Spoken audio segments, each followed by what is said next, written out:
Chapitre 67. La parabole des 10 vierges. En présence des paysans de Giocana, d'Isaac et de nombreux disciples, des femmes, parmi lesquelles Marie très sainte et Marthe, et de beaucoup de gens de Béthanie, Jésus parle. Tous les apôtres sont présents. L'enfant assis en face de Jésus ne perd pas une parole. Le discours est commencé depuis peu, car il arrive encore des gens.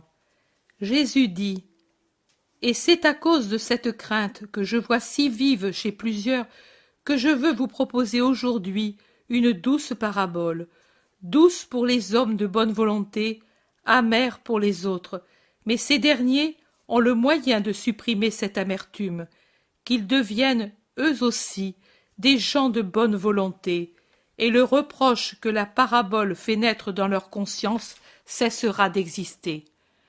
Le royaume des cieux est la maison des épousailles qui s'accomplissent entre Dieu et les âmes. Le moment où l'on y entre, c'est le jour des épousailles. Écoutez donc, chez nous, c'est une coutume que les jeunes filles escortent l'époux qui arrive pour le conduire au milieu des lumières et des chants vers la maison nuptiale avec sa douce épouse. Le cortège quitte la maison de l'épouse qui, voilée et émue, se dirige vers le lieu où elle sera reine, dans une maison qui n'est pas la sienne, mais qui devient sienne à partir du moment où elle s'unit à son époux. Alors, le cortège des jeunes filles, des amis de l'épouse la plupart, accourt à la rencontre de ces deux heureux pour les entourer d'un cercle de lumière. Or, il arriva dans un pays que l'on fit des noces. Pendant que les époux, avec leurs parents et amis, s'en donnaient à cœur joie dans la maison de l'épouse, 10 jeunes filles se rendirent à leur place dans le vestibule de la maison de l'époux, prêtes à sortir à sa rencontre, quand le bruit lointain des cymbales et des chants viendrait les avertir que les époux avaient quitté la maison de l'épouse pour venir à celle de l'époux. Mais le banquet, dans la maison des noces, se prolongeait et la nuit survint. Les vierges, vous le savez, gardent toujours leurs lampes allumées pour ne pas perdre de temps au dernier moment. Or, parmi ces 10 vierges qui avaient leurs lampes allumées et qui éclairaient bien, il y en avait 5 sages et 5 sottes. Les sages, pleines de prudence, s'étaient munies de petits vases pleins d'huile pour pouvoir remplir les lampes si la durée de l'attente était plus longue que prévu, alors que les sottes s'étaient bornées à bien remplir leurs petites lampes. Les heures passèrent, l'une après l'autre, conversations gaies, bonnes histoires, plaisanteries charmaient l'attente. Mais après cela, elles ne surent plus que dire ni que faire. Ennuyées ou simplement fatiguées, elles s'assirent plus à leur aise avec leurs lampes allumées toutes proches, et tout doucement elles s'endormirent. Minuit arriva, et on entendit un cri « Voici l'époux! Allez à sa rencontre !» Les 10 vierges sursautèrent en entendant l'ordre, prirent les voiles et les guirlandes, se coiffèrent et coururent vers la table où étaient les lampes. 5 d'entre elles étaient en train de languir. La mèche, que l'huile ne nourrissait plus, toute consumée, fumait avec des éclairs de plus en plus faibles, prête à s'éteindre au moindre souffle d'air. Les 5 autres, au contraire, garnis par les vierges prudentes avant leur sommeil, avaient une flamme encore vive qui se raviva davantage quand on ajouta de l'huile dans le réservoir de la lampe. « Oh » dirent les sottes suppliantes, « donnez-nous un peu de votre huile, car autrement nos lampes vont s'éteindre, rien qu'à les prendre. Les vôtres sont déjà belles. » Mais les prudentes répondirent, « Dehors souffle le vent de la nuit, et la rosée tombe à grosses gouttes. Il n'y a jamais assez d'huile pour faire une flamme robuste qui puisse résister au vent et à l'humidité. Si nous vous en donnons, il arrivera que nos lumières vacilleront, elles aussi. Et bien triste serait le cortège des vierges sans les palpitations des petites flammes. Allez, courez chez le marchand le plus proche, priez-le, frappez à sa porte, faites-le lever pour qu'il vous donne de l'huile. » Et elles, haletantes, froissant leurs voiles, tachant leurs vêtements, perdant les guirlandes, en se heurtant et en courant, suivirent le conseil de leurs compagnes. Mais pendant qu'elles allaient acheter de l'huile, voilà qu'apparaît au fond de la rue l'époux accompagné de l'épouse. Les 5 vierges qui étaient munies de lampes allumées allèrent à leur rencontre, et au milieu d'elles, les époux entrèrent dans la maison pour la fin de la cérémonie, lorsque les vierges auraient escorté en dernier lieu l'épouse jusqu'à la chambre nuptiale. La porte fut close après l'entrée des époux, et qui se trouvait dehors resta. Ce fut le sort des 5 sottes qui, arrivées enfin avec leur huile, trouvèrent la porte verrouillée et frappèrent inutilement en se blessant les mains et en criant d'une voix gémissante « Seigneur, Seigneur, ouvre-nous! Nous faisons partie du cortège des noces. Nous sommes les vierges propitiatoires, choisies pour apporter honneur et fortune à ton mariage. » Mais l'époux, du haut de la maison, quitta pour un instant les invités plus intimes auxquels il faisait ses adieux, pendant que l'épouse entrait dans la chambre nuptiale, et leur dit « En vérité, je vous dis que je ne vous connais pas. Je ne sais pas qui vous êtes. Vos visages n'étaient pas en fête autour de mon aimé. Vous êtes des usurpatrices. Restez donc hors de la maison des noces. » Et les 5 sottes, en pleurant, s'en allèrent par les rues noires, avec leurs lampes désormais inutiles, leurs vêtements fripés, leurs voiles arrachés, leurs guirlandes défaites ou perdues. Et maintenant, vous comprenez la parole renfermée dans la parabole. Je vous ai dit au début que le royaume des cieux est la maison des épousailles qui s'accomplissent entre Dieu et les âmes. Aux noces célestes sont appelés tous les fidèles, car Dieu aime tous ses enfants. Les uns plus tôt, les autres plus tard, se trouvent au moment des épousailles, et c'est un sort heureux que d'y être arrivé. Mais écoutez encore. Vous savez que les jeunes filles considèrent comme un honneur et une heureuse fortune d'être appelées comme servantes autour de l'épouse. Voyons dans notre cas ce que représentent les personnages, et vous comprendrez mieux. L'époux, c'est Dieu. L'épouse, c'est l'âme d'un juste qui, après avoir passé le temps des fiançailles dans la maison du Père, c'est-à-dire sous la protection de la doctrine de Dieu et dans l'obéissance à cette doctrine, en vivant selon la justice, se trouve amenée dans la maison de l'époux pour les noces. Les servantes vierges sont les âmes des fidèles qui, grâce à l'exemple laissé par l'épouse, cherchent à arriver au même honneur en se sanctifiant. Pour l'épouse, le fait d'avoir été choisie par l'époux à cause de ses vertus est le signe qu'elle était un exemple vivant de sainteté.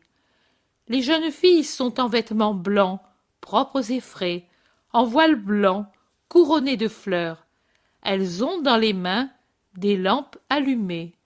Les lampes sont bien propres, avec la mèche nourrie de l'huile la plus pure, afin qu'elles ne soient pas malodorantes. En vêtements blancs. La justice pratiquée avec fermeté donne des vêtements blancs, et bientôt viendra le jour qui seront parfaitement blancs, sans même le plus lointain souvenir d'une tache, d'une blancheur surnaturelle, d'une blancheur angélique. En vêtements nets. Il faut, par l'humilité, tenir toujours net le vêtement.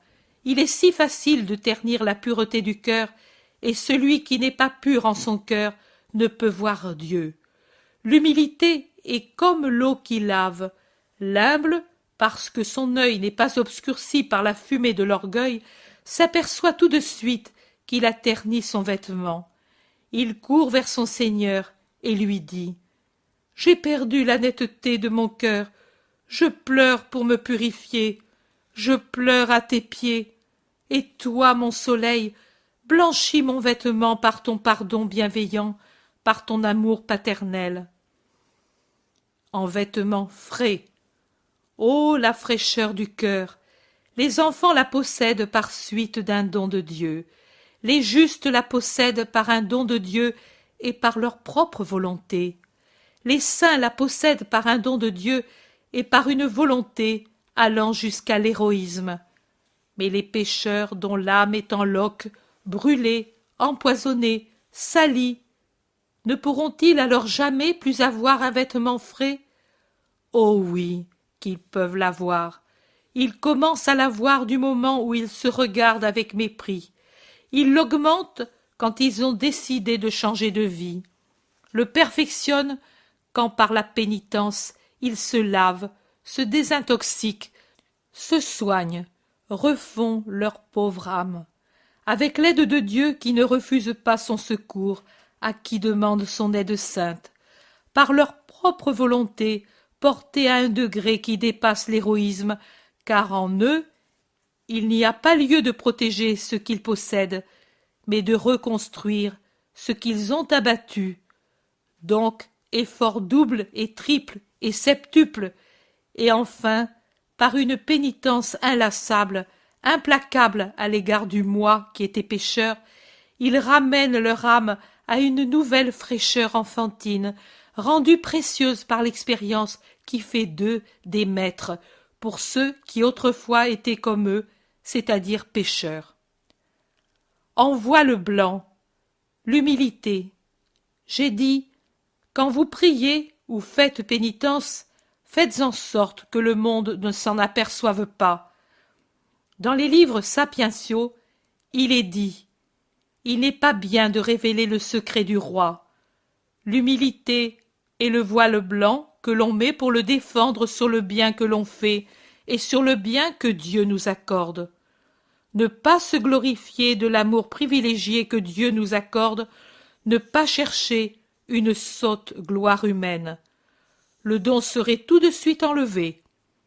Mais le chant intérieur du cœur à son Dieu, « Mon âme te glorifie, ô Seigneur, parce que tu as tourné ton regard vers la bassesse de ta servante. » Jésus s'arrête un instant et jette un regard vers sa mère qui rougit sous son voile et s'incline profondément comme pour remettre en place les cheveux de l'enfant assis à ses pieds, mais en réalité pour cacher l'émotion de son souvenir. Couronnée de fleurs, l'âme doit tresser sa guirlande quotidienne d'actes de vertu, car en présence du Très-Haut, rien ne doit rester de vicieux, et rien ne doit rester d'un aspect négligé. Guirlande quotidienne, ai-je dit, car l'âme ne sait pas quand Dieu époux lui apparaîtra pour lui dire « Viens ». Il ne faut donc pas se lasser de renouveler la couronne. N'ayez pas peur. Les fleurs perdent leur fraîcheur, mais les fleurs des couronnes vertueuses ne la perdent pas.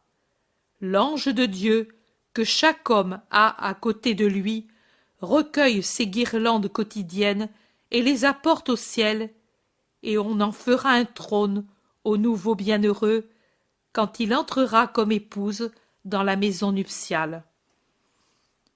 Elles ont leur lampe allumée, à la fois pour honorer l'époux et pour se guider en chemin. Comme elle est brillante la foi, et quelle douce amie elle est! Elle donne une flamme qui rayonne comme une étoile, une flamme qui rit, car elle est tranquille dans sa certitude, une flamme qui rend lumineux même l'instrument qui la porte. Même la chair de l'homme que nourrit la foi semble, dès cette terre, devenir plus lumineuse et plus spirituelle, exempte d'un vieillissement précoce. Car celui qui croit se laisse guider par les paroles et les commandements de Dieu pour arriver à posséder Dieu, sa fin, et par conséquent, il fuit toute corruption, il n'a pas de trouble, de peur, de remords, il n'est pas obligé de faire des efforts pour se rappeler ses mensonges ou pour cacher ses mauvaises actions, et il se conserve beau et jeune, de la belle incorruptibilité des saints. Une chair et un sang, un esprit et un cœur nets de toute luxure, pour conserver l'huile de la foi, pour donner une lumière sans fumée. Une volonté constante pour nourrir toujours cette lumière. La vie de chaque jour, avec ses déceptions, ses constatations, ses contacts, ses tentations, ses frictions, tend à diminuer la foi. Non, Cela ne doit pas arriver. Allez chaque jour aux sources de l'huile suave, de l'huile de la sagesse, de l'huile de Dieu. Une lampe peut alimenter, peut s'éteindre au moindre vent, peut être éteinte par la lourde rosée de la nuit. La nuit, l'heure des ténèbres, du péché, de la tentation vient pour tous. C'est la nuit de l'âme, mais si elle se remplit elle-même de foi, sa flamme ne peut être éteinte par le vent du monde ni par le brouillard de la sensualité. Pour conclure, vigilance, vigilance, vigilance.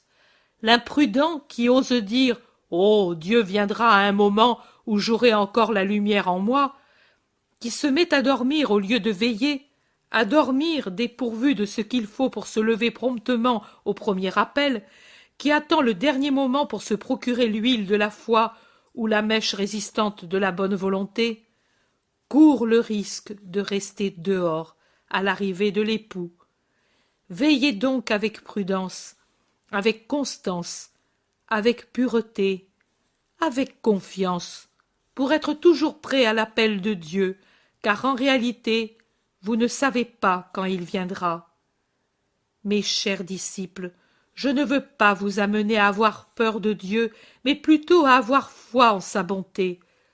Aussi bien vous qui restez que vous qui partez, pensez que, si vous faites ce que firent les vierges sages, vous serez appelés non seulement à escorter l'époux, mais, comme pour la jeune Esther, devenue épouse à la place de Vasthi, vous serez choisis et élus comme épouse, car l'époux aura trouvé en vous toute grâce et toute faveur au-dessus de tout autre. Je vous bénis, vous qui partez, portez en vous et apportez à vos compagnons ces paroles que je vous ai adressées. La paix du Seigneur soit toujours avec vous. Jésus s'approche des paysans pour les saluer encore, mais Jean d'Andorre lui glisse à l'oreille « Maître, maintenant Judas est là. » Peu importe, accompagne-les jusqu'au char et fais ce que je t'ai dit. L'assemblée se disperse lentement, plusieurs parlent à Lazare. Et ce dernier se tourne vers Jésus, qui, ayant quitté les paysans, revient de ce côté et dit « Maître, avant de nous quitter, parle-nous encore. C'est ce que veulent les cœurs de Béthanie. » La nuit descend, mais tranquille et sereine. Si vous voulez vous réunir sur les foins fauchés, je vous parlerai avant de quitter ce pays ami. Ou bien demain, à l'aurore, parce qu'est arrivée l'heure de se séparer. « Plus tard, ce soir !» crient-ils tous. « Comme vous voulez. Partez à présent. Au milieu de la première veille, je vous parlerai. » Chapitre 68. Parabole du roi qui fait les noces à son fils. Jésus est réellement infatigable. Alors que le soleil disparaît avec le souvenir du rouge du crépuscule, au premier bruit strident des grillons, indécis, solitaires, Jésus se dirige au milieu d'un pré récemment fauché. L'herbe, en mourant, exhale une odeur pénétrante et agréable. À sa suite, les apôtres, les Marie, Marthe et Lazare avec ceux de sa maison, Isaac avec ses disciples et, je dirais, toute la ville de Béthanie. Parmi les serviteurs, il y a le vieillard et la femme, les deux qui, au mont des béatitudes, ont trouvé réconfort, même pour leur vie quotidienne. Jésus s'arrête pour bénir le patriarche qui, en pleurant, lui baise la main et qui caresse l'enfant qui chemine à côté de Jésus en lui disant « Bienheureux, toi qui peux toujours le suivre, sois bon, sois attentif, fils. C'est pour toi une grande chance, une grande chance. Sur ta tête est suspendue une couronne. Ô bienheureux !» Quand tout le monde est en place, Jésus commence à parler. Ils sont partis, nos pauvres amis, qui avaient besoin d'être bien réconfortés dans l'espérance, la certitude qu'il faut peu de connaissances pour être admis dans le royaume, qu'il suffit d'un minimum de vérité, sur lequel travaille la bonne volonté. Maintenant, je vous parle à vous, beaucoup moins malheureux, car vous êtes dans de bien meilleures conditions matérielles et avec des secours plus importants du Verbe. Mon amour va vers eux, avec ma seule pensée. Ici, pour vous, mon amour vient de plus avec la parole. Vous recevez sur la terre comme au ciel le secours d'une plus grande force, car à celui qui a davantage reçu, il sera demandé davantage. Eux, les pauvres amis qui sont en train de retourner à leur galère, ne peuvent avoir qu'un minimum de bien, et par contre, ils ont un maximum de souffrance. Aussi pour eux, il n'y a que les promesses de la bienveillance, car toute autre chose serait superflue. En vérité, je vous dis que leur vie est pénitence et sainteté, et il ne faut pas leur imposer autre chose. Et en vérité, je vous dis aussi que, pareils aux vierges sages, ils ne laisseront pas éteindre leur lampe jusqu'à l'heure de l'appel. La laisser éteindre, non. Cette lumière est tout leur bien. Ils ne peuvent la laisser éteindre. En vérité, je vous dis que, comme moi je suis dans le Père, ainsi les pauvres sont en Dieu. C'est pour cela que moi, Verbe du Père, j'ai voulu naître pauvre et demeurer pauvre, parce que parmi les pauvres, je me sens plus proche du Père qui aime les petits et qu'eux aiment de toute leur force. Les riches ont tant de choses, les pauvres n'ont que Dieu. Les riches ont des amis, les pauvres sont seuls. Les riches ont beaucoup de consolation, les pauvres n'en ont pas. Les riches ont des distractions, les pauvres n'ont que leur travail. Pour les riches, l'argent leur rend tout facile. Les pauvres ont encore la croix de devoir craindre les maladies, les disettes, car ce serait pour eux la faim et la mort. Mais les pauvres ont Dieu. C'est leur ami, c'est leur consolateur, celui qui les distrait de leur pénible présent par les espérances célestes, celui à qui l'on peut dire, et eux savent le dire et le disent parce que précisément ils sont pauvres, humbles et seuls, Père, accorde-nous ta miséricorde. Ce que je dis sur cette propriété de Lazare, mon ami et l'ami de Dieu, bien que si riche, peut paraître étrange. Mais Lazare est une exception parmi les riches.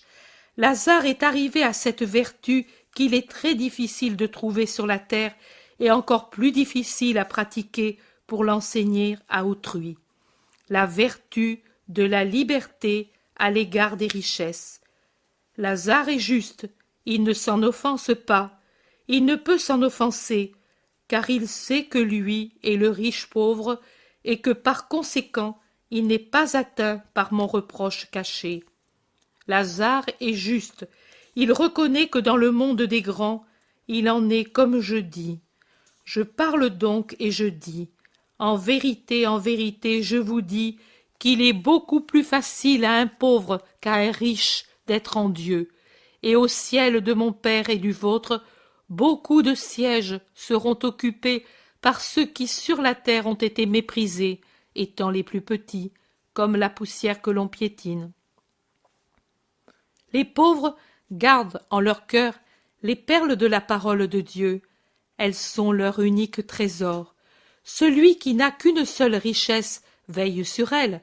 Celui qui en possède plusieurs est préoccupé et distrait, et il est orgueilleux, et il est sensuel. À cause de tout cela, il n'admire pas avec des yeux humbles et enamourés le trésor qui lui vient de Dieu, et il le confond avec les autres trésors qui ne sont précieux qu'en apparence, les trésors que sont les richesses de la terre. Il pense, je daigne accueillir les paroles de quelqu'un qui est comme moi en sa chair, et il émousse sa capacité de goûter ce qui est surnaturel par les fortes saveurs de la sensualité, saveurs fortes, oui, très épicées, pour dissimuler leur puanteur et leur goût de pourriture. Mais écoutez, et vous comprendrez mieux comment les inquiétudes, les richesses et les ripailles empêchent d'entrer dans le royaume des cieux. Un jour, Un roi fit les noces de son fils. Vous pouvez imaginer quelle fête il y eut dans le palais du roi. C'était son unique fils, et arrivé à l'âge voulu, il épousait son aimé. Celui qui était père et roi voulut que tout fût joie autour de la joie de son aîné, devenu finalement l'époux de la bien-aimée.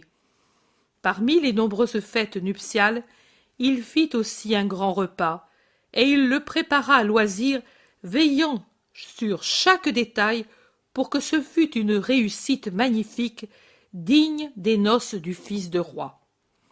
Au moment voulu, il envoya ses serviteurs dire à ses amis et à ses alliés, et aussi aux principaux grands de son royaume, que les noces étaient fixées pour tel soir, et qu'ils étaient invités, qu'ils vinssent pour faire un digne entourage au fils du roi. Mais, amis, alliés et grands du royaume n'acceptèrent pas l'invitation. Alors le roi, pensant que les premiers serviteurs ne s'étaient pas expliqués comme il faut, en envoya encore d'autres chargés d'insister et de dire « Mais venez, nous vous en prions, maintenant tout est prêt, la salle est préparée, des vins précieux ont été apportés de partout et déjà dans les cuisines on a amené les bœufs et les animaux gras pour qu'on les cuise. Les esclaves pétrissent la farine pour faire des desserts et d'autres pilent les amandes dans les mortiers pour faire des friandises très fines auxquelles ils mélangent les arômes les plus rares. Les danseuses et les musiciens les plus distingués ont été engagés pour la fête. Venez donc pour ne pas rendre inutile tant de préparatifs. Mais les amis, les alliés et les grands du royaume ou bien refusèrent, ou bien dirent « Nous avons autre chose à faire », ou bien ils firent semblant d'accepter l'invitation, mais ensuite se rendirent à leurs affaires, les uns à leurs champs, les autres à leur commerce, ou à d'autres choses encore moins nobles. Enfin, il y en eut qui, ennuyés par tant d'assistance, prirent les serviteurs du roi et les tuèrent pour les faire taire, parce qu'ils insistaient « Ne refuse pas cela au roi, parce qu'il pourrait en arriver malheur. » Les serviteurs revinrent vers le roi et lui rapportèrent tout ce qui s'était passé. Le roi, enflammé d'indignation, envoya ses troupes punir les assassins de ses serviteurs et châtier ceux qui avaient méprisé son invitation, se réservant de récompenser ceux qui avaient promis de venir. Mais le soir de la fête, à l'heure fixée, il ne vint personne. Le roi, indigné, appela ses serviteurs et leur dit « Qu'il ne soit pas dit que mon fils reste sans personne pour le fêter en cette soirée de ses noces. Le banquet est prêt, mais les invités n'en sont pas dignes. Et pourtant le banquet nuptial de mon fils doit avoir lieu. Allez donc sur les places et les chemins, mettez-vous au carrefour, arrêtez les passants, rassemblez ceux qui s'arrêtent et amenez-les ici. Que la salle soit pleine de gens qui fassent fête à mon fils. » Les serviteurs s'en allèrent, sortis dans les rues, répandus sur les places, envoyés au carrefour, ils rassemblèrent tous ceux qu'ils trouvèrent, bons ou mauvais, riches ou pauvres, et les amenèrent à la demeure du roi, leur donnant les moyens pour être dignes d'entrer dans la salle du banquet. Puis ils les y conduisirent, et comme le roi le voulait, elle fut pleine d'un public joyeux. Mais le roi entra dans la salle pour voir si on pouvait commencer les festivités, et il vit un homme qui, malgré les moyens que fournissaient les serviteurs, n'était pas en habit de noces. Il lui demanda « Comment se fait-il que tu sois entré ici sans les vêtements de noces ?» Et il ne sut que répondre, car en effet il n'avait pas d'excuse. Alors le roi appela ses serviteurs et leur dit « Saisissez-le, attachez-lui les pieds et les mains, et jetez-le hors de ma demeure dans la nuit et la boue gelée. Là il sera dans les larmes et les grincements de dents comme il l'a mérité pour son ingratitude et l'offense qu'il m'a faite, et à mon fils plus qu'à moi, en entrant avec un habit pauvre et malpropre dans la salle du banquet, où ne doit entrer que celui qui est digne d'elle et de mon fils. Comme vous le voyez, les soucis du monde, la cupidité, la sensualité, la cruauté attirent la colère du roi, font en sorte que ceux qui sont pris par tous ces embarras n'entrent jamais plus dans la maison du roi. Et vous voyez aussi Comment, même parmi ceux qui sont invités par bienveillance à l'égard de son Fils, il y en a qui sont punis. Combien il y en a au jour d'aujourd'hui sur cette terre à laquelle Dieu a envoyé son Verbe. Les alliés, les amis, les grands de son peuple, Dieu les a vraiment invités par l'intermédiaire de ses serviteurs et les fera inviter d'une manière pressante à mesure que l'heure de mes noces approchera. Mais ils n'accepteront pas l'invitation parce que ce sont de faux alliés, de faux amis, et qu'ils ne sont grands que de nom, car ils sont pleins de bassesse. Jésus élève de plus en plus la voix, et ses yeux, à la lueur du feu qui a été allumé entre lui et les auditeurs pour éclairer la soirée où manque encore la lune qui est en décroissance et se lève plus tard, ses yeux jettent des éclairs de lumière comme s'ils étaient deux pierres précieuses. Oui, ils sont pleins de bassesse, et à cause de cela, ils ne comprennent pas que c'est pour eux un devoir et un honneur d'accepter l'invitation du roi. Orgueil, dureté, luxure dressent un mur dans leur cœur, et dans leur méchanceté, ils me haïssent et ne veulent pas venir à mes noces. Ils ne veulent pas venir, ils préfèrent aux noces les tractations avec une dégoûtante politique, avec l'argent encore plus dégoûtant, avec la sensualité qui est tout ce qu'il y a de plus dégoûtant. Ils préfèrent le calcul astucieux, la conjuration sournoise, le piège, le crime. Moi je condamne tout cela au nom de Dieu. On hait pour cette raison la voix qui parle et les fêtes auxquelles elle invite. Dans ce peuple, on peut chercher ceux qui tuent les serviteurs de Dieu, les prophètes qui sont les serviteurs jusqu'à ce jour, mes disciples qui sont les serviteurs à partir de ce jour. En ce peuple, on peut trouver ceux qui essayent de tromper Dieu et qui disent « Oui, nous venons », mais qui pensent en leur fort intérieur « Jamais de la vie ». Il y a tout cela en Israël. Et le roi du ciel, pour donner aux noces de son fils un digne apparat, enverra chercher au carrefour des gens qui ne sont ni des amis, ni des grands, ni des alliés, mais qui sont simplement le peuple qui y circule. Déjà, et par ma main de fils et de serviteur de Dieu, le rassemblement est commencé. Ils viendront, qui qu'ils soient, et déjà ils sont venus, et moi je les aide à se faire propres et beaux pour la fête des noces. Mais il s'en trouvera, oh, pour leur malheur, il y en aura qui profiteront même de la magnificence de Dieu, qui leur donne parfums et vêtements royaux pour les faire paraître ce qu'ils ne sont pas, riches et dignes. Il y en aura qui profiteront indignement de toute cette bonté pour séduire, pour gagner. Individus aux âmes farouches, enlacés par le poulpe répugnant de tous les vices, et qui soustrairont parfums et vêtements pour en tirer un gain illicite, s'en servant non pour les noces du Fils, mais pour leurs noces avec Satan. Eh bien, cela arrivera, car nombreux sont ceux qui sont appelés, mais peu nombreux ceux qui, pour savoir rester fidèles à l'appel, arrivent à être choisis. Mais il arrivera aussi qu'à ces hyènes qui préfèrent la putréfaction à une nourriture vivante, sera infligé le châtiment d'être jetés hors de la salle du banquet, dans les ténèbres et la boue d'un marais internel, où retentit l'horrible rire de Satan chaque fois qu'il triomphe d'une âme, et où résonnent éternellement les pleurs désespérés des idiots qui suivirent le crime au lieu de suivre la bonté qui les avait appelés. Levez-vous et allons nous reposer. Je vous bénis, ô habitants de Béthanie, tous, je vous bénis et vous donne ma paix. Et je te bénis en particulier, Lazare, mon ami, et toi, Marthe. Je bénis mes disciples anciens et nouveaux que j'envoie par le monde appelés aux noces du roi. Agenouillez-vous, que je vous bénisse tous. Pierre, dis la prière que je vous ai enseignée, et dis-la debout, à côté de moi, parce que c'est ainsi que doivent la dire ceux qui sont destinés à cela par Dieu.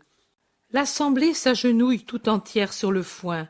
Il ne reste debout que Jésus en son habit de lin, grand et très beau, et Pierre en son vêtement marron foncé, enflammé par l'émotion, tremblant presque, qui prie avec sa voix qui n'est pas belle, mais virile, allant doucement par crainte de se tromper.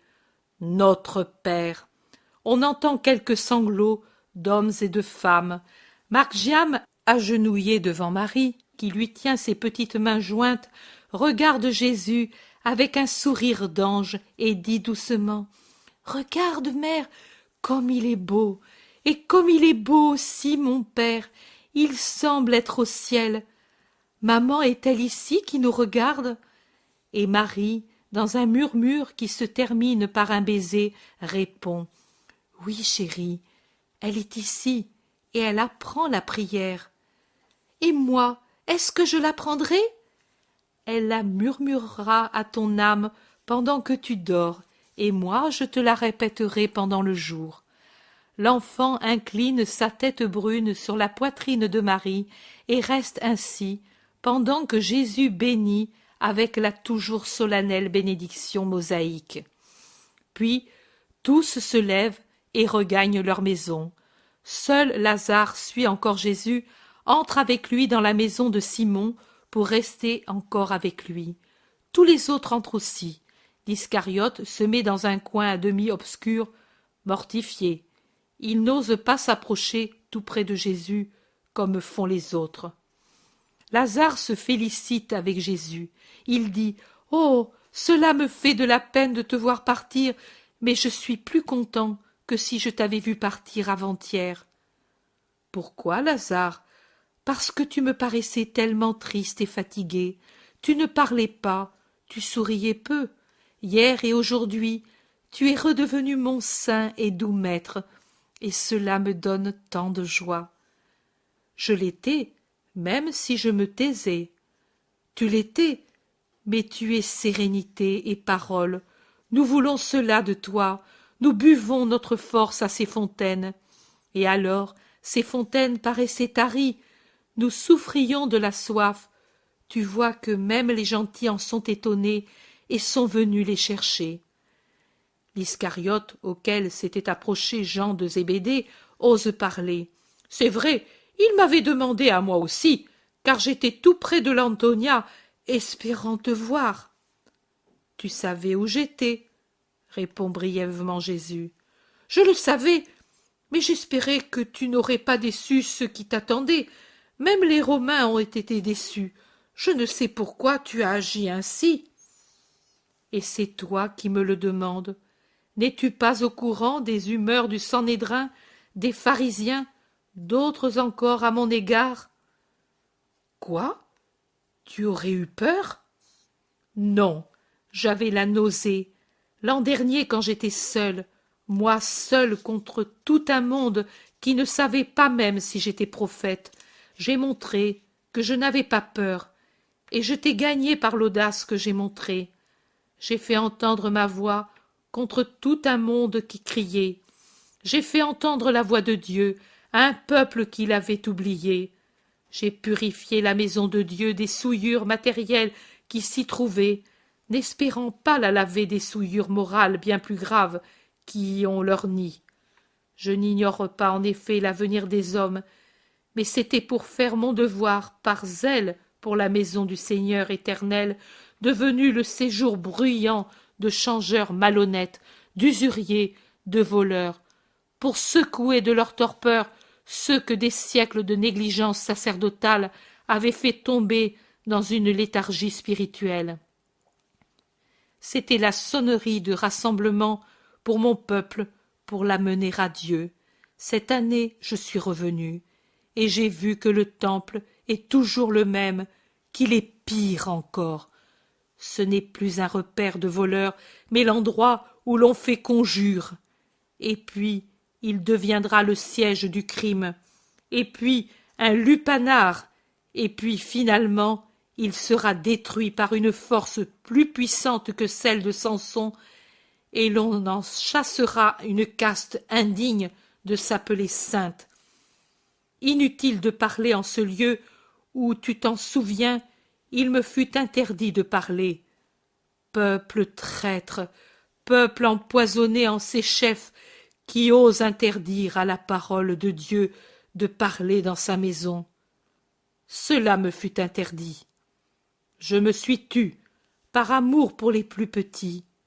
Ce n'est pas encore l'heure de me tuer.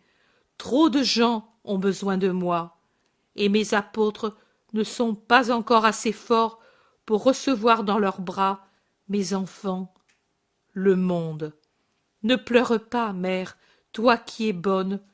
Pardonne à ton fils son besoin de dire à qui veut ou peut s'illusionner la vérité que je connais. Je me tais, mais malheur à ceux par qui Dieu est réduit au silence. Mère, Margiam, ne pleurez pas. Je vous en prie, que personne ne pleure. Mais en réalité, tout le monde pleure, plus ou moins douloureusement. Judas, pâle comme un mort, dans son vêtement jaune et rouge à rayures, ose encore parler d'une voix ridicule de pleurnicheur. « Crois bien, maître, que je suis étonné et contristé. Je ne sais pas ce que tu veux dire. Je ne sais rien. C'est vrai que je n'ai vu personne du temple. J'ai rompu les relations avec tous. Mais si tu le dis, ce sera vrai. » Judas, Sadoc aussi, tu ne l'as pas vu? Judas baisse la tête en bredouillant. C'est un ami, c'est comme tel que je l'ai vu, non pas comme appartenant au temple. » Jésus ne répond pas. Il se tourne vers Isaac et Jean d'Andorre, auxquels il fait des recommandations concernant leur travail. Pendant ce temps, les femmes réconfortent Marie qui pleure, et l'enfant qui pleure de voir pleurer Marie. Lazare aussi et les apôtres sont attristés. Mais Jésus vient à eux. Il a repris son doux sourire, et alors qu'il embrasse la mère et caresse l'enfant, il dit « Et maintenant, je vous salue, vous qui restez, car demain à l'aube, nous partirons. Adieu, Lazare. Adieu, Maximin. Joseph, je te remercie pour tous les services rendus à ma mère et aux femmes disciples qui m'attendaient. Merci pour tout. Toi, Lazare, bénis encore Marthe en mon nom. Je reviendrai bientôt. Viens, mère, te reposer. Vous aussi, Marie et Salomé, s'il est dans votre intention de venir vous aussi. Bien sûr que nous venons, disent les deux Maries. Alors, au lit, la paix à tous. Que Dieu soit avec vous. Il fait un geste de bénédiction et il sort en tenant l'enfant par la main et la mère embrassée. Le séjour à Béthanie est terminé. Chapitre 69. Vers Bethléem avec les apôtres et les disciples. Après avoir quitté Béthanie au premier sourire de l'aurore, Jésus va vers Bethléem avec sa mère, Marie d'Alphée et Marie Salomé, suivi des apôtres et précédé de l'enfant qui trouve un motif de joie dans tout ce qu'il voit, les papillons qui s'éveillent, les oiseaux qui chantent ou becquettent sur le sentier, les fleurs que font resplendir les diamants de la rosée, l'apparition d'un troupeau avec quantité d'agnelés bêlants. Après avoir passé le torrent qui est au sud de Béthanie, tout écumeux et riant au milieu des roches, la troupe se dirige vers Bethléem, entre deux rangées de collines, toutes vertes d'oliviers et de vignes, avec de petits champs de moissons dorées qui arrivent à maturation. La vallée est fraîche et la route assez commode. Simon de Jonas s'avance pour rejoindre le groupe de Jésus et demande « On y va d'ici à Bethléem ?» Jean dit que l'autre fois il avait suivi un autre chemin. « C'est vrai, répond Jésus. Mais c'était parce que nous venions de Jérusalem. D'ici c'est plus court. Au tombeau de Rachel, que les femmes veulent voir, nous nous séparerons comme vous avez décidé il y a un moment. Nous nous retrouverons ensuite à Bethsur, où ma mère désire séjourner. » « Oui, nous l'avons dit, mais ce serait si beau d'y être tous, la mère spécialement, car enfin la reine de Bethléem et de la grotte, c'est elle, et elle sait parfaitement tout. Entendu de sa bouche, ce serait différent. Voilà. » Jésus sourit en regardant Simon, qui insinue doucement son désir. « Quelle grotte, père ?» demande Margiam. « La grotte où est né Jésus. »« Oh, c'est beau. J'y viens moi aussi. » « Ce serait vraiment beau, disent Marie d'Alphée et Salomé. Très beau. Ce serait revenir en arrière, à l'époque où le monde t'ignorait, c'est vrai, mais ne te haïssait pas encore. Ce serait retrouver l'amour des simples qui ne surent que croire et aimer avec humilité et foi. Ce serait déposer ce fardeau d'amertume qui me pèse sur le cœur depuis que je te sais ainsi haï, le déposer là, dans ta crèche. Elle doit avoir encore gardé la douceur de ton regard, de ta respiration, du sourire incertain que tu avais là, et tout cela me caresserait le cœur. Il est rempli de tant d'amertume. Marie parle doucement, exhalant son désir et sa tristesse. Alors, nous y allons, maman. À toi de nous conduire. Aujourd'hui, tu es la maîtresse, et moi l'enfant qui apprend.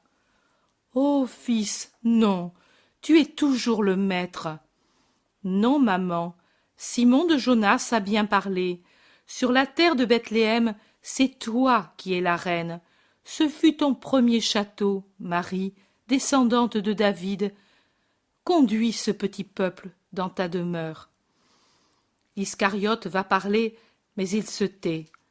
Jésus, qui remarque son attitude et l'interprète, dit « Si quelqu'un, à cause de la fatigue ou pour une autre raison, ne veut pas venir, qu'il poursuive librement sa route pour Bethsur. » Mais personne ne parle.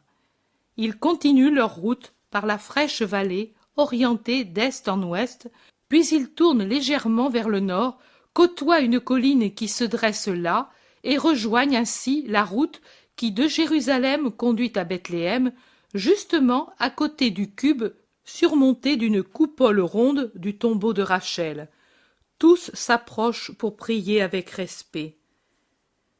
Ici, nous nous sommes arrêtés, Joseph et moi. Tout est comme alors. Il n'y a que la saison qui diffère. C'était alors une froide journée de Casseleu. Il avait plu, et les routes étaient devenues boueuses. Puis il s'était levé un vent glacial, et peut-être que pendant la nuit il avait gelé. Les chemins s'étaient durcis, mais, tous sillonnés par des chars et par la foule, ils étaient comme une mer couverte de barques, et mon petit âne fatiguait beaucoup. Et toi non, mère? Oh, moi, je t'avais, toi. Et son regard exprime une telle béatitude qu'il est émouvant. Puis elle se remet à parler. La nuit tombait, et Joseph était très préoccupé. Il se levait toujours plus fort un vent cinglant. Les gens se hâtaient vers Bethléem s'entrechoquant, et plusieurs prenaient à partie mon petit âne qui avançait si doucement, cherchant où il devait mettre les sabots. Il semblait savoir que tu y étais, toi, et que tu faisais ton dernier somme dans le berceau de mon sein. Il faisait froid, mais moi je brûlais, je te sentais arriver. Arriver, tu pourrais dire, depuis 9 mois j'y étais, maman. Oui, mais alors, c'était comme si tu venais des cieux. Les cieux s'abaissaient sur moi, et moi j'en voyais les splendeurs. Je voyais la divinité qui brûlait dans la joie de ta toute proche naissance, et ces feux me pénétraient, m'incendiaient, m'abstrayaient de tout. Froid, vent, foule, tout cela n'était rien. Je voyais Dieu. De temps à autre, avec effort, je réussissais à ramener mon esprit sur la terre, et je souriais à Joseph qui avait peur pour moi du froid et de la fatigue, et qui conduisait le petit âne par crainte d'un faux pas, et qui m'enveloppait dans une couverture de peur que je ne prenne froid. Mais il ne pouvait rien arriver. Les secousses, je ne les sentais pas. Il me semblait avancer sur un chemin d'étoiles au milieu de nuées éclatantes que soutenaient les anges, et je souriais, d'abord à toi. Je te regardais à travers les barrières de la chair dormir avec tes petits poings fermés dans un petit lit de roses vivantes, mon bouton de lys. Puis je souriais à l'époux si affligé pour l'encourager, et aussi aux gens qui ne savaient pas que déjà il respirait dans l'aura du Sauveur. Nous nous arrêtâmes près du tombeau de Rachel pour faire reposer le petit âne et pour manger un peu de pain et d'olives, nos provisions de pauvres. Mais moi, je n'avais pas faim, je ne pouvais pas avoir faim. Ma joie me nourrissait. Nous reprîmes le chemin. Venez que je vous montre où nous avons rencontré le berger. Ne craignez pas que je me trompe. Je revis cette heure et je retrouve chaque endroit, car je vois tout à travers une grande lumière angélique. Peut-être les multitudes des anges sont de nouveau ici, invisibles pour les corps, mais visibles pour les âmes avec leur lumineuse blancheur. Et tout se découvre, et tout est indiqué.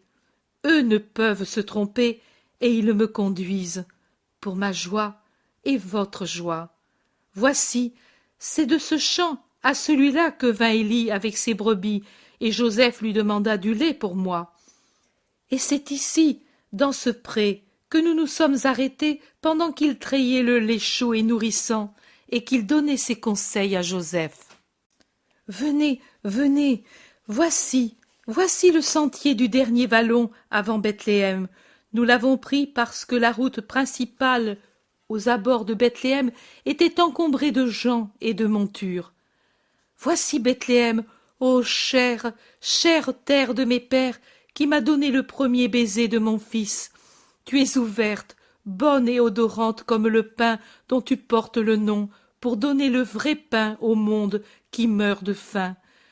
Tu m'as embrassée, toi en qui est demeuré le maternel amour de Rachel, comme une mère, terre sainte de la Bethléem de David, premier temple élevé au Sauveur.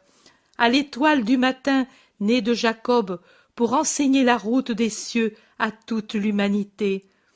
Regardez comme la ville est belle en ce printemps, mais alors aussi, bien que les champs et les vignes fussent dépouillés, elle était belle. Un léger voile de givre faisait resplendir les branches nues, et elles se couvraient d'une poussière de diamants comme si elles étaient enveloppées dans un impalpable voile de paradis. En chaque maison, la cheminée fumait pour le souper tout proche, et la fumée, montant d'échelon en échelon jusqu'à ce sommet, montrait la ville elle-même toute voilée. Tout était chaste, recueilli dans l'attente. De toi, fils, la terre te sentait venir, et il t'aurait senti aussi les Bethléemites, car ils ne sont pas méchants, bien que vous ne le croyiez pas. Ils ne pouvaient nous abriter. Dans les maisons honnêtes et bonnes de Bethléem s'entassaient, arrogants comme toujours, sourds et orgueilleux, ceux qui maintenant encore le sont, et eux ne pouvaient te sentir, toi. Combien de pharisiens, de sadducéens, d'hérodiens, de scribes, d'esséniens il y avait. Ô leur cœur, maintenant fermé, c'est la suite de leur dureté de cœur d'alors. Ils ont fermé leur cœur à l'amour à l'égard de la pauvre sœur ce soir-là, et ils sont restés, et ils restent dans les ténèbres. Ils ont repoussé Dieu dès cet instant, en repoussant loin d'eux l'amour du prochain. Venez, allons à la grotte, il est inutile d'entrer dans la ville, les plus grands amis de mon enfant n'y sont plus. La nature amie nous suffit avec ses pierres, sa petite rivière, son bois pour faire du feu. La nature qui a senti venir son Seigneur. Voilà, venez, rassurez, on tourne ici. Voici les ruines de la tour de David. Oh, elles me sont chères plus qu'un palais de roi. Ruines bénies, ruisseaux bénis, arbres bénis, que comme par miracle le vent a dépouillé de tant de branches pour que nous trouvions du bois et puissions faire du feu. Marie descend rapidement vers la grotte, franchit le ruisseau sur une planche qui sert de pont, court sur l'emplacement qui se trouve devant les ruines et tombe à genoux sur le seuil de la grotte. Elle se penche et en baise le sol. Tous les autres la suivent, ils sont émus. L'enfant, qui ne la quitte pas un instant, semble écouter une merveilleuse histoire, et ses yeux noirs boivent les paroles et les gestes de Marie sans en perdre un seul. Marie se relève et entre en disant « Tout comme alors. Mais alors il faisait nuit. Joseph fit de la lumière à mon entrée. Alors seulement, en descendant de l'âne, je sentis à quel point j'étais fatiguée et gelée. Un bœuf nous salua. J'allai à lui pour sentir un peu de chaleur, pour m'appuyer au foin. Joseph, ici où je suis, étendit du foin pour me faire un lit, et le sécha pour moi, comme pour toi, fils, à la flamme allumée dans ce coin, car il était bon comme un père dans son amour d'ange époux. Et nous tenant par la main comme deux frères perdus dans l'obscurité de la nuit, nous mangeâmes du pain et du fromage, et puis il alla là-bas pour alimenter le feu, enleva son manteau pour boucher l'ouverture. En réalité, il fit tomber le voile devant la gloire de Dieu qui descendait des cieux. Toi, mon Jésus, et je restai sur le foin, dans la tiédeur des deux animaux, enveloppé dans mon manteau et dans une couverture de laine, mon cher époux. En cette heure d'anxiété où j'étais seule devant le mystère de la première maternité, toujours pleine d'inconnus pour une femme, et pour moi dans mon unique maternité, remplie aussi du mystère qu'aurait été la vision du Fils de Dieu émergeant d'une chair mortelle, lui, Joseph, fut pour moi une mère. Il fut un ange, mon réconfort. Alors, toujours. Et ensuite le silence et le sommeil qui vinrent envelopper le juste pour qu'il ne vît pas ce qui était pour moi le baiser quotidien de Dieu. Et pour moi, après l'intermède des nécessités humaines, voici les flots démesurés de l'extase arrivant de la mer paradisiaque et qui me soulevaient de nouveau sur des crêtes lumineuses, toujours plus hautes, me portant en haut avec eux, dans un océan de lumière, de joie, de paix, d'amour, jusqu'à ce que je me trouve perdu dans la mer de Dieu, du sein de Dieu. Une voix de la terre encore. Tu dors, Marie? Oh, si lointaine, un écho, un souvenir de la terre, et si faible que l'âme n'en est pas touchée, et je ne sais quelle réponse j'y fais pendant que je monte encore dans cet abîme de feu, de béatitude infinie, d'avant-goût de Dieu, jusqu'à lui. Oh, mais est-ce toi qui es né, ou est-ce moi qui suis né de la fulguration trinitaire cette nuit-là? Est-ce moi qui t'ai donné toi, ou toi qui m'as aspiré pour me donner? Je ne sais pas. Et puis, la descente de cœur en cœur, d'astre en astre, de nuage en nuage, douce, lente, bienheureuse, tranquille comme celle d'une fleur qu'un aigle a portée dans les hauteurs et qu'il a laissé tomber et qui descend lentement sur les ailes de l'air, devenue plus belle par une pluie de pierres précieuses, par un morceau d'arc-en-ciel dérobé au ciel, et qui se retrouve sur la terre natale, mon diadème, toi sur mon cœur. M'étant assise ici, après t'avoir adoré à genoux, je t'ai aimé. Finalement, j'ai pu t'aimer sans la barrière de la chair, et d'ici je me suis levée pour te porter à l'amour de celui qui, comme moi, était digne de t'aimer dans les premiers. Et ici, entre ces deux rustiques colonnes, je t'ai offert au Père. Et ici, tu as reposé pour la première fois sur le cœur de Joseph. Et puis, je t'ai emmailloté, et ensemble, nous t'avons déposé ici. Je te berçai, pendant que Joseph séchait le foin à la flamme et le tenait au chaud en le mettant sur sa poitrine. Et puis, à cet endroit, pour t'adorer tous les deux, penchés sur toi ainsi comme moi maintenant, pour boire ta respiration, pour voir à quel anéantissement peut conduire l'amour, pour verser les larmes que certainement on verse au ciel pour la joie inépuisable de voir Dieu. Marie est allée et venue pendant cette évocation, indiquant les endroits, haletante d'amour, une larme scintillant dans ses yeux bleus et un sourire de joie sur les lèvres. Elle se penche réellement sur son Jésus qui s'est assis sur une grosse pierre pendant cette évocation, et elle baise ses cheveux en pleurant et adorant, comme alors. Et puis les bergers, à l'intérieur ici, pour adorer avec leur âme bonne, avec le grand soupir de la terre qui entrait avec eux, avec leur odeur d'hommes, de troupeaux, de foin, et au dehors, et partout les anges pour t'adorer par leur amour, par leur chant, que ne peut redire une créature humaine, et par l'amour des cieux, par l'atmosphère des cieux qui entrait avec eux, qu'eux apportaient avec leur clarté ta naissance bénie.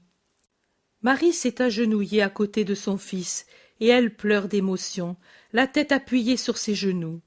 Pendant quelques instants, personne n'ose parler. Plus ou moins émus, les assistants regardent autour d'eux comme si, au milieu des araignées et des cailloux raboteux, ils espéraient avoir le spectacle de la scène décrite. Marie se ressaisit et dit « Voilà, j'ai dit la naissance de mon fils dans son infinie simplicité et son infinie grandeur, avec mon cœur de femme, non pas avec la sagesse d'un maître. Il n'y a rien d'autre, car ce fut la chose la plus grande de la terre, cachée sous les apparences les plus communes. » Mais le lendemain, et ensuite, demandent plusieurs, parmi lesquels les deux maris. Le lendemain, oh, très simple, je fus la mère qui donne le lait à son bébé, qui le lave et l'emmaillote comme font toutes les mères. Je chauffai l'eau puisée au ruisseau sur le feu allumé, là dehors, pour que la fumée ne fasse pas pleurer ses deux yeux bleus, et puis dans le coin le plus abrité, dans un vieux baquet, je lavai mon enfant, et je le mettais dans des langes frais. Et j'allais à la rivière laver les petits langes, et je les étendais au soleil, et puis, joie entre les joies, je lui donnais le sein, et lui tétait, prenait des couleurs, était heureux. Le premier jour, à l'heure la plus chaude, j'allais m'asseoir là dehors pour bien le voir. Ici, le jour filtre sans entrer, et la lumière et la flamme donnaient un bizarre aspect aux choses. J'allais dehors, au soleil, et je regardais le Verbe incarné. La mère a alors connu son Fils et la servante de Dieu son Seigneur, et je fus femme et adoratrice. Puis la maison d'Anne, les journées auprès du berceau, les premiers pas, la première parole, mais cela, ce fut ensuite en son temps, et rien ne fut semblable à l'heure de ta naissance. Ce n'est qu'en revenant à Dieu que je retrouverai cette plénitude. Marie d'Alphée dit « Mais pourtant, partir ainsi au dernier moment, quelle imprudence! Pourquoi n'avoir pas attendu? Le décret prévoyait un délai pour des cas exceptionnels, comme naissance ou maladie. Alphée le dit. » Attendre? Oh non! Ce soir-là, quand Joseph apporta la nouvelle, moi et toi, fils, nous avons tressailli de joie. C'était l'appel, parce que c'était ici seulement, que tu devais naître comme les prophètes l'avaient dit. Et ce décret imprévu, ce fut comme une pitié du ciel pour éteindre chez Joseph jusqu'au souvenir de son soupçon. C'était celui que j'attendais pour toi, pour lui, pour le monde judaïque et le monde de l'avenir, jusqu'à la fin des siècles. C'était dit, et comme c'était dit, ce fut. Attendre. Est-ce que l'épouse peut retarder son rêve nuptial? Pourquoi attendre? Mais à cause de tout ce qui pouvait arriver, dit encore Marie d'Alphée. Je n'avais aucune crainte, je me reposais en Dieu. Mais savais-tu que tout se serait passé ainsi? Personne ne me l'avait dit, et moi, je n'y pensais pas du tout, au point que pour rassurer Joseph, je le laissais penser, et vous aussi, qu'il y avait encore du temps avant la naissance. Mais moi, je savais, cela je le savais, que ce serait en la fête des Lumières que la lumière du monde naîtrait. Jude Thaddée demande sévèrement: « Et toi, mère, pourquoi n'as-tu pas plutôt accompagné Marie? Et le père, pourquoi n'y a-t-il pas pensé? Vous deviez venir ici, vous aussi. Pourquoi ne sommes-nous pas tous venus? » Ton père avait décidé de venir après les enseignies, et il le dit à son frère, mais Joseph ne voulut pas attendre. « Mais toi au moins, » réplique encore Thaddée. Ne lui fais pas de reproches, Jude. D'un commun accord, nous avons trouvé juste de laisser tomber un voile sur le mystère de cette naissance. Jude. Mais Joseph savait-il qu'elle serait survenue avec ces signes? Si toi tu ne le savais pas, pouvait-il le savoir, lui? Nous ne savions rien, sauf que lui devait naître. Et alors, ce fut la sagesse divine qui nous conduisit ainsi, comme c'était juste.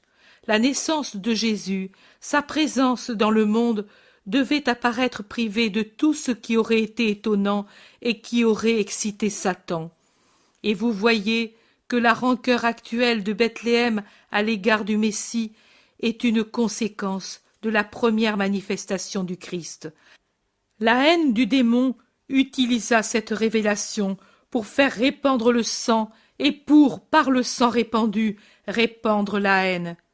Es-tu content, Simon de Jonas, qui ne parle pas et semble retenir ta respiration? Pierre répond: Tellement, tellement, qu'il me semble être hors du monde, dans un lieu encore plus saint que si j'étais au-delà du vélarium du temple. Tellement que maintenant que je t'ai vu dans ce lieu et avec la lumière d'alors, je crains de t'avoir traité avec respect, oui, mais comme une grande femme, une femme toujours. Maintenant, je n'oserais plus te dire comme avant, Marie. Tu étais auparavant pour moi la mère de mon maître. Maintenant, je t'ai vue au sommet de ces flots célestes, je t'ai vue comme une reine, et moi, misérable, voici ce que je fais de cette esclave que je suis. Et il se jette à terre en baisant les pieds de Marie. Jésus parle maintenant. Simon, lève-toi, viens ici, tout près de moi.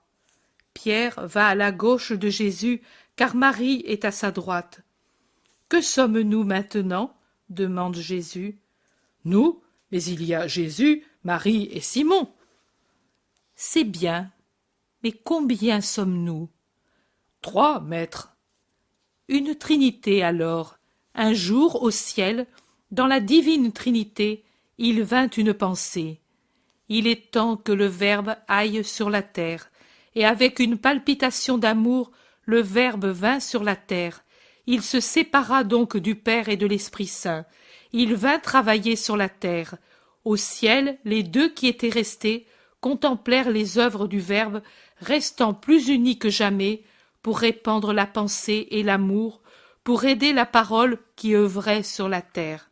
Un jour viendra où du ciel viendra un ordre. C'est le moment de revenir, car tout est accompli. Et alors, le Verbe retournera au ciel ainsi. Et Jésus se retire, un pas en arrière, en laissant Marie et Pierre où ils étaient. Et du haut des cieux, il contemplera les œuvres des deux restés sur la terre. Eux, dans un mouvement saint, s'uniront plus que jamais pour fondre ensemble le pouvoir et l'amour et en faire le moyen pour accomplir le désir du Verbe, la rédemption du monde par l'enseignement continu de son Église. Et le Père, le Fils et l'Esprit Saint feront de leur rayonnement une chaîne pour resserrer toujours plus les deux restés sur la terre. Ma mère, l'amour, toi, le pouvoir. Tu devras donc bien traiter Marie en reine, oui, mais sans être toi un esclave. Ne te semble-t-il pas?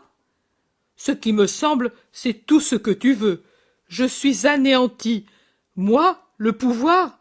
Oh, si je dois être le pouvoir, alors je dois, oui, m'appuyer sur elle. Ô mère de mon Seigneur, ne m'abandonne jamais, jamais, jamais.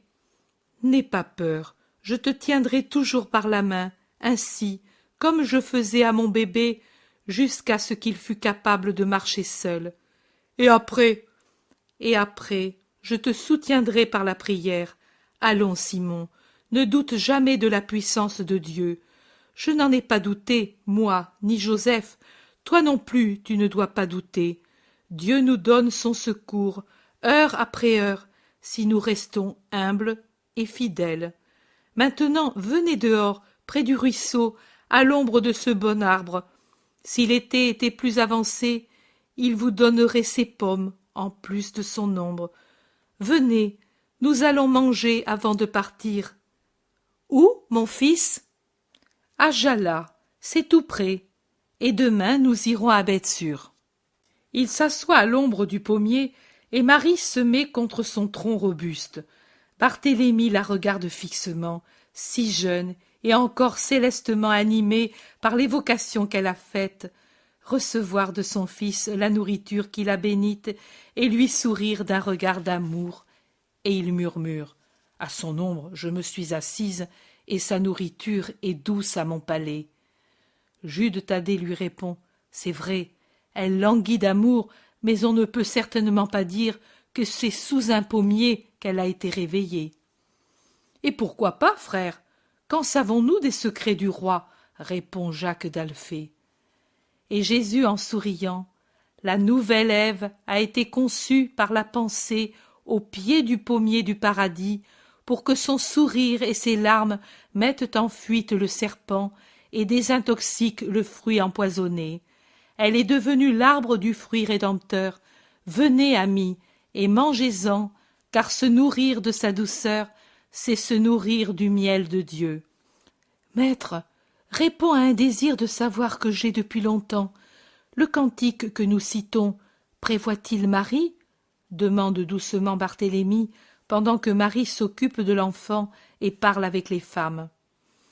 Dès le commencement du livre, on parle d'elle, et on en parlera dans les livres de l'avenir, jusqu'à ce que la parole de l'homme se changera en l'éternel Hosanna de l'éternelle cité de Dieu.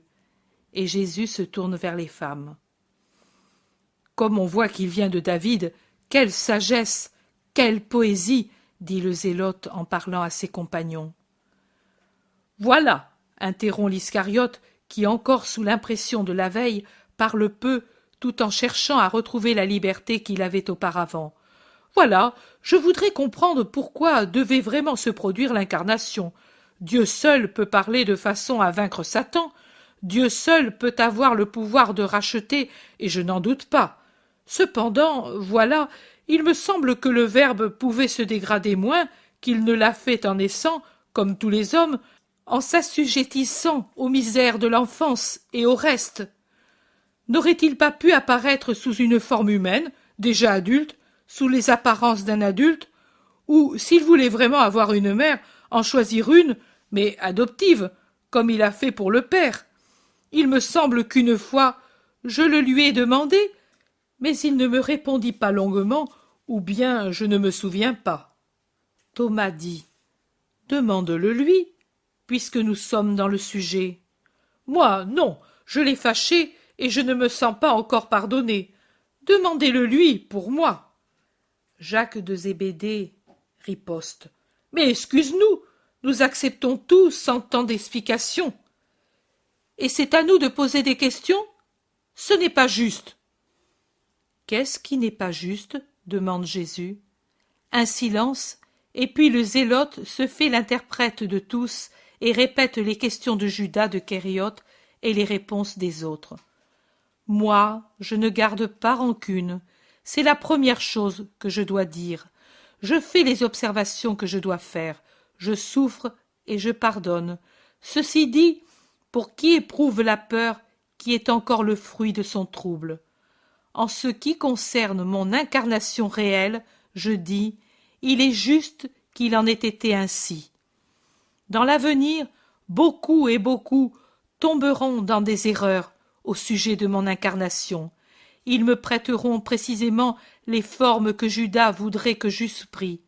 Un homme dont le corps était en apparence formé de matière, mais fluide en réalité, comme un jeu de lumière, grâce auquel je serais et ne serais pas une chair.